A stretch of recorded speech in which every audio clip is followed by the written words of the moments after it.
안녕하세요. 이제 곧 둘째 출산을 앞두고 있고요. 남편과 결혼한 지는 6년 되었어요. 인터넷 사연을 듣다 보면 시어머니와의 갈등 문제로 많이들 고민하시는데요. 제 생각에는 드라마나 TV 프로그램에 나오는 이야기들은 실제 벌어지는 이야기의 반도 안 되는 것 같아요. 저도 제가 겪은 이야기들 한번 말해보고 싶어서 이렇게 사연을 남깁니다. 저는 대학을 졸업하고 회사의 격리로 취직했습니다.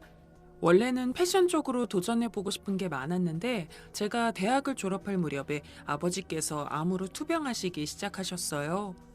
부모님께서 권유하시진 않았지만 가뜩이나 빠듯한 집안 사정을 잘 알고 있었기 때문에 타지에서 저를 위해서만 살고 있는 게 이기적이라는 생각이 들었어요. 그래서 저도 부모님을 돕고 싶어서 고향에 내려와 일을 시작했습니다. 남편은 제가 일하던 회사의 사무용품을 관리하는 사람이었어요. 처음 봤을 때는 그리 썩 잘생긴 외모가 아니어서 그런지 저도 그냥 보는 둥 마는 둥 했는데 저희 회사 업무 특성상 주로 저 혼자 사무실에 있는 경우가 많았거든요. 그런데 복사기는 자꾸 고장이 나고 그래서 한 달에도 몇 번씩 남편을 불러댔죠. 급한 일 때문에 발을 동동 구르다가 남편이 척하고 나타나면 얼마나 안심이 되는지.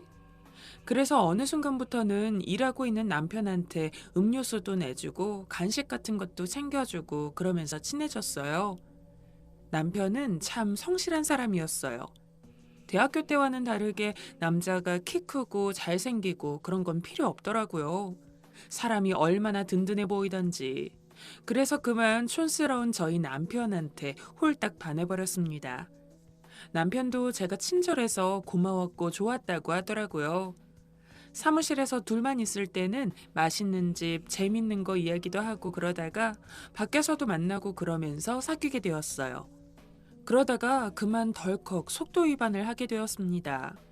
집에 아픈 분도 계시고 아직은 좀 더 부모님을 도와드리고 싶었는데 예상치 않은 임신에 많이 당황스러웠죠. 그런데 남편은 제 임신 소식을 알게 되자마자 뛸 듯이 기뻐했어요. 혜정아, 아무것도 걱정하지 마. 우리 잘할 수 있어. 내가 할 수 있는 건 다 해서 우리 멋지게 살면 돼. 위로도 되고 응원도 되는 그 말에 온갖 걱정이 눈 녹듯 사라졌어요. 그리고 바로 그 주에 남편 댁에 인사를 드리러 갔습니다. 시댁에 가보니 제 생각보다 엄청 잘 사는 집이었어요. 남편은 저에게 집안 경제력에 대해서는 전혀 말한 적이 없었거든요. 대강이라도 알았으면 그런 마음의 준비도 좀 했을 텐데. 결혼은 비슷한 집안끼리 하는 게 좋다고 했는데 저희 집이랑은 형편이 좀 많이 차이 나는 것 같았어요. 그저 남편만 믿고 저도 용기를 내고 긍정적으로 생각하고 있었는데 막상 또 현실이 눈앞에 있으니 그렇지 않더라고요. 결혼 준비하려면 필요한 것도 많은데 그간 제가 번 돈을 엄마에게 꼬박꼬박 갖다 드리긴 했지만 과연 그게 얼마나 되려나 하는 걱정도 들었고요. 시댁 식구들은 저를 환영해 주셨어요. 시아버지께서도 남편이랑 낙천적인 성격이 많이 비슷하셨고요. 그런데 시어머니께서는 갑작스러운 상황에 아무래도 생각할 게 많은지 그날 내내 한숨만 내쉬셨어요. 화기애애한 분위기 중간에도 가끔 남편을 보면서 아휴, 결혼이 무슨 장난도 아니고 조심 좀 할 것이지. 그날 집에 들어와 엄마에게 시어머니 되시는 분이 걱정을 많이 하시는 것 같다고 말씀드리니까 내가 키운 내 딸도 걱정되고 나도 황당하다. 그분도 오죽하시겠니? 각자 자기 자식 걱정하는 거지 뭐. 하고 웃으셨어요. 그런데 시어머니의 불만은 저희 생각보다 크셨나 봐요. 아버지께서 아프셔서 상견례 자리에는 못 나오시고 저랑 엄마 둘만 나갔는데 그날은 엄마도 긴장을 많이 하신 것 같았어요. 집안에 이래저래 일이 많으니 엄마도 신경 쓰이는 일이 많으셨나 봐요. 그래서 저도 따라 조심하고 있는데 서로 인사가 끝나고 나니 장시간 침묵이 흘렀어요. 저는 순간적으로 시어머니 눈치를 살폈습니다. 시아버지께서도 웃고는 계셨는데 뭔가 시어머니를 살피고 계신 것 같았고요. 아무래도 상견례에 나오기 전에 시어머님이 가족들을 단도리를 하셨거나 불만을 드러내신 것 같은 그런 예감이 드는 분위기였습니다. 이윽고 시어머니께서 참 뜻하지 않게 손주도 보고 경사네요. 그럼 뭐 할 수 없이 하루빨리 식준비를 해야죠. 시아버지께서 슬쩍 눈치를 주시는데도 못마땅해 하는 말투는 여전했죠. 얘기를 들으면서 저희 엄마 눈살도 찌푸려지고 저도 듣기 섭섭했어요. 하지만 저희 엄마는 연신 고개를 끄덕이면서 죄송합니다. 일이 참 이렇게 급하게 되어서 저희도 준비를 해보겠습니다. 하면서 시어머니 말에 맞춰주셨죠. 상견례가 끝나고 엄마에게 뭘 그렇게 죄송하냐고 비굴할 필요가 뭐 있냐고 했더니 누군 승질이 없니? 딸 가진 죄지. 네 아버지라도 몸이 좀 나으면 가서 이런저런 얘기도 잘 할 텐데 나는 말주변이 없어서 뭐라 말하기도 어렵더라. 하기사 말 듣는데 걱정도 되지. 보자하니 집안도 넉넉해 보이던데 혼수며 뭐며 다 어떻게 맞춰줘야 되나? 상견례가 끝나고 석 달 만에 식을 올렸습니다. 저는 예산 맞춰서 혼수를 준비하려고 하는데 엄마는 목록을 적어놓고 한참을 맞춰보시더니 이왕이면 좋은 모델로 하자. 비싼 걸로. 싼 걸로 고르자니 구질구질하다. 아유 됐어 엄마. 그냥 이것만 해. 이것도 다 요즘 나온 건데? 더 좋은 게 있는데 왜? 아무 소리 말고 있어라. 네 시어머니 될 분 보니까 보통 넘는 사람이더라. 아예 좋은 걸로 해가. 그냥 걱정돼서 하는 말인 줄 알았는데 혼수를 사러 가는 날에 엄마는 비싼 모델들만 골라 예약을 했습니다. 엄마 무리하는 거 아니야? 아유 웃기지 마. 그래봐야 몇백이다. 엄마가 그 정도 돈도 못 구할까 봐? 결혼식 당일에는 너무 정신이 없어서 어떻게 지나갔는지도 모르겠습니다. 아버지 손을 잡고 입장하는 순간부터 눈물이 그렇게 나더라고요. 병 때문에 쇠약해진 아버지 모습을 보니까 괜히 서글펐어요. 그래도 저희 엄마는 결혼식 내내 태연하고 당당한 모습이었죠. 식이 끝나고 이제 우리 집 일은 신경 안 써도 된다. 어른들 말씀 잘 듣고. 그 말만 하시고는 돌아가셨어요. 그런 엄마가 너무 든든하게 느껴져서 저도 용기를 내야겠다고 다짐했죠. 해외로 신혼여행을 못 간 것이 아쉽긴 했지만 임신 기간 동안 남편이 제 손발이 되다시피 보살펴줘서 그동안에 참 행복했어요. 산딸이 다 되자 남편은 업체를 이동하는 중간중간에도 항상 집에 들러서 저를 보살폈죠. 아이를 낳고 나니 세상이 다 내 것만 같았어요. 시댁 식구들도 좋아했고요. 그런데 유독 시어머니만은 뭔가 심사가 뒤틀려 계신 건지 시아버지가 애를 보면서 남편 어릴 적을 닮았다고 이뻐하시는데도 글쎄 나는 봐도 잘 모르겠구만. 새아기 어릴 때를 많이 닮았나 보네. 하실 뿐이었어요. 그러던 하루는 시아버지께서 시어머니가 안 계신 틈을 타서 네 시애미가 영 말하는 게 비뚤지? 너무 섭섭하게 듣지 마라. 본인 딴에는 현준이 장가 보낸다고 진즉부터 색시 알아본다고 난리를 쳤거든. 아 그런데 사귀는 아가씨가 있다 없다 말도 안 하고는 임신을 해서야 겨우 너를 집에 보이니까 심통이 나서 그런다. 옛날부터 네 시애미 고집은 나도 못 말렸어. 당장에는 저래도 손주 크는 거 보면 또 달라요. 내가 미안하다. 내가 맨날 잔소리 한다고 하는데도 나는 네가 우리 집에 들어와서 참 좋다. 시아버지 말씀에 저는 웃으면서 감사합니다라고만 말씀드렸어요. 너무 자상하셔서 목이 메었죠. 그리고 한편으론 나름 시어머니가 이해되기도 했고요. 그냥 내가 더 잘하자 시어머니도 여잔데 하면서요. 시아버지 말씀대로 시간이 좀 지나니까 시어머니가 저를 바라보는 시선이나 말투도 좀 누그러지긴 했어요. 하지만 동서지간인 형님을 대하시는 것과 저를 대하시는 태도는 사뭇 달랐습니다. 처음부터 약간 삐끗한 관계를 좁혀나가기가 참 어렵다는 생각을 했죠. 일부러 그러는 건 아니지만 무심결에 관심 없는 티를 내는 게 오히려 더 무서웠어요. 시어머니와 형님의 관계는 아주 좋았습니다. 형님은 집안 형편도 시댁이랑 비슷했고요. 형님은 사람도 시원시원하고 넉살도 좋은 분이고요. 그래서 시어머니는 쇼핑 같은 걸 가실 때도 항상 형님과 같이 다니셨어요. 시어머니한테 잘 어울리는 걸 찾는 센스가 있다나요? 저랑은 한 번도 쇼핑을 가신 적이 없는데 두 분이서는 멀리 백화점도 자주 다니셨어요. 저는 그런 걸 시샘하거나 하는 성격은 아니었지만 아무래도 신경 쓰이는 건 어쩔 수 없었습니다. 시어머니는 비싼 옷도 잘 사 입으셨지만 가끔 제 선물이라고 저 입으라고 사오시는 옷들은 모두 시장이나 동네 보세샵 같은 데서 사온 것 같은 옷들이었죠. 색깔이 너무 화려하거나 유치해서 입기가 좀 곤란한 그런 옷들이요. 일부러 안 입는 게 아니었는데도 시어머니께서는 예, 너는 내가 사다 준 옷들은 한 번도 입은 걸 본 적이 없네. 신경 써서 사준 건데. 하며 지적하셨어요. 그래서 할 수 없이 시댁에 몇 번 입고 갔는데 혼자 유치원 하계 때 입을 것 같은 색깔을 입고 있으니 너무 창피해서 기가 죽을 지경이었죠. 한 번은 신랑이 엄마, 혜정이 패션과 출신이야. 혜정이랑 쇼핑 한번 가봐. 내 옷도 다 혜정이가 골라주는데. 얘는 패션과 출신이라고 옷을 잘 입니? 옷을 입어본 사람이 옷을 잘 고르는 거지. 주방에서 그 이야기를 듣고 있으니 그제서야 시어머니 태도가 저러신 이유를 알 것 같았죠. 그냥 별 이유도 없이 저를 조금 무시하는 것 같았어요. 그래서 시댁에 갈 때마다 일부러 한껏 꾸미고 애기 옷도 귀엽고 센스 있는 걸로 입혀서 갔습니다. 그럴 때마다 시누이랑 형님이 애기 이쁘다고 난리였어요. 그럴 때마다 시어머니는 애를 옷을 입혀야지 무슨 탈을 뒤집어 씌워놓니? 이렇게 쌀쌀할 때는 좀 여기도 여미고 이렇게 애를 따뜻하게 해줘야지. 모르면 묻고 배워라. 그게 어렵고 창피한 게 아니라 그렇게 해야 어른들한테 이쁨 받는다. 하시는데 어느 순간부터는 그냥 웃음만 나오더라고요. 좀 애기 같다고 해야 할지. 아무튼 좀 귀엽게 느껴졌어요. 그래서 저도 마음에 담아두지 않고 듣고 흘리고 그러면서 계신 듯 안 계신 듯 했죠.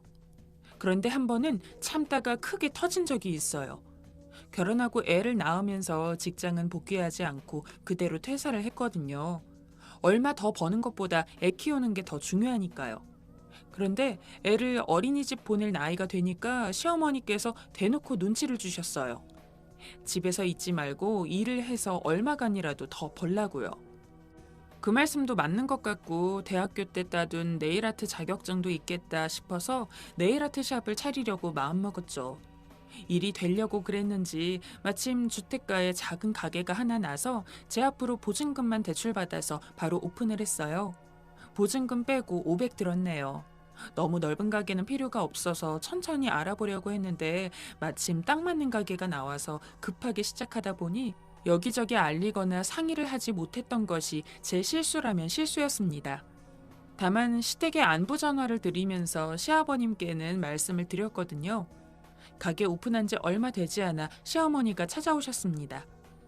오전 일을 끝내고 밥을 먹고 있던 중에 오셔서 허겁지겁 인사를 드리는데 시어머니께서는 저는 본체만체 하시고 가게를 가만히 두리번거리셨어요. 아가, 너는 일을 벌이면 어른들한테 먼저 말씀을 드려야겠다. 뭐 그런 생각이 안 드니? 네? 아, 네. 어머님 죄송해요. 마침 딱 맞는 가게가 나와서 급하게 준비한다고요. 아무리 서둘러도 그렇지. 가게를 하면 네 돈으로 하니? 어디 회사나 들어가서 일하면 되지. 일이란 게 버리기만 하면 다 잘 되니? 그 말씀에 저는 그냥 연신 죄송하다고만 했어요. 하지만 상황은 말씀드려야 할 것 같아서 제 앞으로 대출받은 것과 목돈이 든 게 아니라는 것만 말씀드렸죠. 버리는 일만 해도 그렇다. 어디 남의 손발톱이나 주무르고 앉았어? 그래도 네 시애비나 나나 어디 가면 다 아는 사람들인데 큰아들 큰며느리는 다 공무원인데 둘째 며느리는 손톱 많은 가게 차려서 남의 손톱 다듬어준다 그러면은 우리 체면이 서겠니? 하면서 불같이 화를 내셨어요. 위생으로 하는 게 아니라 꾸미려고 하는 거라고, 요즘 젊은 사람들이 많이 하는 거라고 아무리 설명을 드려도 들은 척도 안 하셨죠. 아유, 듣기 싫다. 어디 시애미가 헛똑똑인 줄 아니? 나도 다 알아보고 하는 소리야. 중학생, 고등학생 이런 애들 꼬드겨서 손톱에 물들여주는 게 가당키나 한 일이야? 걔네 부모들이 누구를 욕하니? 너무 안 좋은 면만 확대해서 생각하시니 더 드릴 말씀도 없고 서러워서 눈물만 흘리고 있는데 이어지는 말씀에 여태 시어머니가 저를 어떻게 생각하셨는지 알 수 있었어요. 그래서 더는 참기가 힘들어 폭발해버렸습니다. 일이나 하랬지 남의 수발을 하랬니? 아예 어디 요양원에 가서 시중을 들면 돈이나 더 벌지 원. 아유, 이건 창피해서. 어머님, 말씀이 너무 심하세요. 저 이거 그냥 막 하는 일 아니고요. 자격증, 면허증 갖고 하는 일이에요. 손톱 다듬어주면 어때서요? 제가 좋아서 하는 일인데요. 못마땅하시면 앞으로 가게 찾아오지 마세요. 그러자 시어머니는 무표정한 얼굴로 저를 한참이나 쳐다보시고는 아무 말씀 없이 가게를 나가셨어요. 나중에라도 잘 말씀드려야겠다는 생각은 조금도 들지 않았어요. 아무리 시댁 어른이어도 이렇게까지 다른 사람을 배려하지 않으시고 남의 말은 듣지도 않으시는 분이랑은 억지로 잘 지낼 필요가 없다고 생각했습니다. 그냥 저 좋아하는 일 찾았으니까 열심히 해서 보란듯이 잘 살면 된다고 생각했죠. 사실 처음 가게 차릴 때는 돈도 많이 안 들고 그냥 소일거리 삼아 할까 생각했는데 그런 소리를 듣고 나니 악이 받치더라고요. 일하면서도 계속 공부하고 연구하고 집안일도 챙기면서 한동안은 바쁘게 살았어요. 그러던 중에 친정아버지의 병세가 위중해지셨습니다. 아버지께서 투병하시는 동안 요즘 의학이 워낙에 좋다는 위로를 신념처럼 믿고 살았죠. 수많은 완치 사례를 보면서 우리 아버지가 이 행운의 주인공이 되기를 간절히 기도했지만 현실은 그렇지 못했어요. 가게 한다고 바빠서 돌아가시기 전에 많이 못 찾아뵌 것이 두고두고 가슴이 아팠지만 그래도 마지막 가시는 길에는 퇴원하고 집에서 몇 달을 잘 지내셨어요. 돌아가시는 날에도 큰 고통 없이 평소와 같은 모습으로 계시다가 돌아가셨대요. 장례식 때는 남편이 상주 노릇을 다 해줘서 슬픔을 잘 추스를 수 있었습니다. 시댁 식구들이 참 고마웠죠. 시아주버님 내외분들은 퇴근을 하시고 오셔서 장례를 도와주셨습니다. 그래서 너무 감사한 마음에 장례식이 끝나고 시댁 식구들을 따로 찾아뵙고 인사를 드렸어요. 시어머니께도 지난번 일을 사과드리고 화해하려고 했습니다. 힘든 일을 다 겪고 나니 저도 생각이 많이 바뀌었어요. 그래도 어려울 때 믿고 의지할 때는 가족이라는 울타리밖에 없더라고요. 그래서 49제를 마치고 제가 먼저 시댁을 찾아뵈었어요. 때마침 시아버지께서는 집에 안 계셨어요. 저는 차분하게 지난 일에 대해 사과를 드렸지만 시어머니께서는 저랑은 눈도 안 마주치려고 하셨어요. 글쎄, 나는 사과받을 게 없다. 뭐 어지간해야 말이지. 말이 안 통하는데 어떻게 사람이라고 마주 앉아서 이야기를 하니? 현준이가 너 좋다니 내가 뭐라 할 것도 없고 나는 그냥 너 굴러들어온 사람인 줄 알 테니 니네 일은 네 맘대로 해라. 시어머니의 말을 듣고 나니 그제서야 현실이 또렷이 이해되었습니다. 머릿속에 찬물을 들이부은 느낌이었어요. 그리고 마음이 제 스스로도 무섭도록 냉정해졌죠. 그래, 이분은 그냥 처음부터 내가 마음에 안 들었던 거야. 여태까지 있었던 일은 다 이 말씀을 하기 위한 과정이구나. 그리고 집으로 돌아와 필요한 짐을 싼 후 어린이집에 가서 애를 데리고 친정으로 갔습니다. 가는 길에 남편한테 전화를 했죠. 그래서 나 지금 엄마한테 가는 중이야. 어떻게 해야 할지 몰라서 애는 일단 내가 데리고 갈게. 마음대로 해. 양육권 소송을 하든 어쩌든. 그리고 내가 먼저 연락하기 전에는 전화하지 마. 연락도 없이 캐리어에 애까지 데리고 찾아온 저를 보고 친정엄마는 영문을 몰라 하셨죠. 잠시 진정한 후에 그간의 이야기를 다 말씀드렸어요. 아버지가 돌아가시고 난 지 얼마 되지도 않아 엄마에게 그런 이야기를 하는 게 너무 가슴이 아팠지만 이상하게 눈물도 안 났습니다. 생각을 다 정리하고 결정하니 마음이 냉정하고 차분해졌어요. 제 이야기를 다 듣고 난 엄마는 노발대발하셨습니다. 너는 왜 그런 취급을 당하면서 엄마한테 한 번도 말을 안 해? 가자, 얼른 일어나. 그리고는 창고로 들어가 뭘 뒤적거리시더니 가방에 챙기셨어요. 그리고는 신혼집으로 찾아가셨습니다. 남편도 갑작스런 상황에 얼이 빠져 있다가 엄마와 저를 보고 매우 당황해했어요. 아유, 장모님, 안 그래도 지금 찾아뵈려던 참입니다. 김서방은 애 데리고 잠깐 나가 있게. 얼른! 그렇게 말하는 엄마의 서슬이 워낙에 펄해서 저도 남편도 아무 말도 못하고 있다가 남편이 아이를 데리고 밖으로 나갔습니다.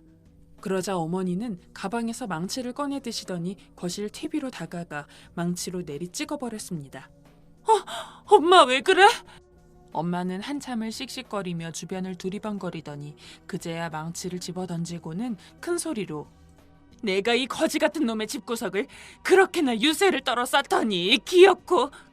엄마는 분에 못 이겨서 이를 갈며 으르렁댔습니다. 나중에 들은 이야기로는 그때 결혼 혼수로 해온 것들을 다 부숴버리려고 하셨대요. 너무 분하니 눈앞이 캄캄해져서 TV만 부시고 말았대요. 그리고는 그 길로 저와 애를 끌고 집에 돌아왔습니다. 뒤따라오는 남편을 본체만치 하면서요. 그날 남편은 친정까지 따라와 머리를 조아리고 엄마에게 빌었지만 엄마는 완강하게 말했어요. 안 되네. 나는 2번은 없네. 처음 믿고 맡겼으면 됐지. 애 속이 썩어 문드러지는데 그 지경이 되도록 보고만 있었나? 사과를 하든 설득을 하든 하려면 혜정이한테 하게. 저는 한 번 정한 마음을 돌릴 생각이 없었죠. 착하고 순하기만 한 남편이 애원하는 것을 보니 마음이 아프긴 했지만 도저히 해결되지 않을 문제라고 생각했기 때문에 남편을 그냥 돌려보냈습니다. 그리고 이틀 뒤에 시아버지께서 저희 집을 찾아오셨어요. 그리고 고개를 숙이시며 시부인 죄송합니다. 이 모든 게 제 잘못이라고 생각합니다. 아유, 별스러운 말씀을 다 하십니다. 제 아내를 너무 믿은 제 탓이 큽니다. 그래도 본인이 어른이 된 입장에서 책임질 말과 행동을 할 거라고만 생각하고 있었습니다. 일이 이만하니 괘씸하게 여기는 것이 당연하지만 한 번만 너그럽게 생각해 주시면 제가 어떻게든 본인의 잘못을 알도록 하겠습니다. 본인이 뉘우치기 전에는 제 자식과 며느리에게는 결코 나타나지 못하도록 단단히 단속을 하겠습니다. 시아빠의 정중한 사과에 엄마도 마음이 좀 누그러지셨는지 부드러운 이야기가 오고 갔습니다.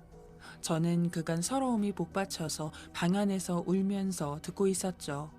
그러면 기왕 친정에 왔으니 며칠 좀 편안히 지내도록 하고 마음 좀 누그러지면 제 아들놈을 보내겠습니다. 생각 바꿔주셔서 고맙습니다. 돌아가시는 시아빠를 배웅하기 위해 따라 나왔더니 흰 봉투를 하나 꺼내어 제 손에 꼭 쥐어주셨어요. 가게에 한번 간다 하는 게 못 가서 미안하다. 이거는 개업 선물이다.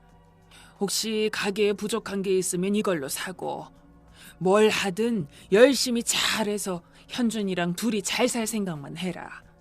나도 생각이 다 있으니까 네 시엄마는 이제 신경 쓰지 말고 너한테 사과할 준비가 되면 내가 그때 연락하마.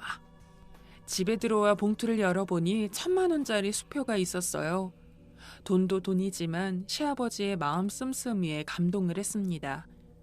며칠 친정에서 쉬면서 엄마 모시고 여행을 다녀왔어요. 바람 좀 쐬면서 속상했던 마음도 좀 달래고 저도 이제 뭘 하든 대범해져야겠다고 다짐했어요. 그리고 다시 남편과 살면서 가게도 열심히 하고 있고요. 남편에게 들은 바로는 그날 시댁에서 난리가 났다고 합니다. 시아버지께서 화가 머리끝까지 나셔서 나가서 며느리를 찾아오든지 못 찾아오면 당신도 들어오지 말라고 하셨다네요. 시어머니는 벌벌 떨며 빌고요.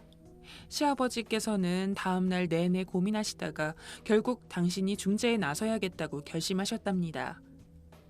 아직까지 시어머니는 찾아오지 않았어요.